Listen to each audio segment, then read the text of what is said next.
Што одлучил управниот суд за 17-катницата кај Стара војна болница? Од судот не открива додека одлуката не ја добијат и двете странки. Општина Карпаш, пак која не е странка, уште вчера објави дека управен го поништил второто негативно мислење и дозволата за градба е законски издадена. Телма стапи во контакт и со инвеститорот кој тужел и тужениот Скопскиот конзерваторски центар. Од центарот велат дека се уште не ја добиле пресудата и за одлуката разбрале од медиумите.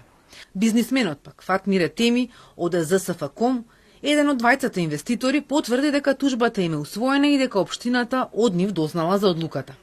Ние ја добивме пресудата и преку нашите адвокати им ја пративме на општина Карпош, за да ги известиме дека одлуката е конечна и дека е завршена постапката, затоа што ни се прави негативен публицитет и штета. Ке ги тужиме представничките на невладината и ке бараме надомест на штета.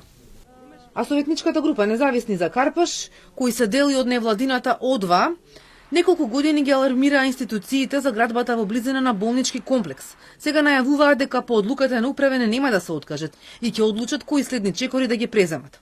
Во отсуство на објавена пресуда го коментираат она што го објави општината и прашуваат како може незаконско конзерваторско мислење да остане во сила, а да биде поништено законското.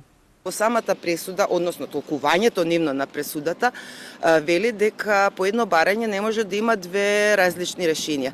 Ние не велиме дека треба да има две различни решенија, но тоа што е прво донесено е поништено токму затоа што е криминално, односно незаконски, да не кажам криминално, е тежок збор, не е според закон донесена тоа решение, него нели позитивно мислење од страна на конзерваторскиот центар. Како управниот суд заклучува дека има правна несигурност кога го поништува решението кое што е според законските норми донесено, а го остава првото решение кое што е незаконски донесено, изборува за правна несигурност, мене не ми е јасно. Скопскиот конзерваторски центар под палка на претходниот директор Костатин Димитровски донесе позитивно мислење да се гради висококатница во близина на болничкиот комплекс.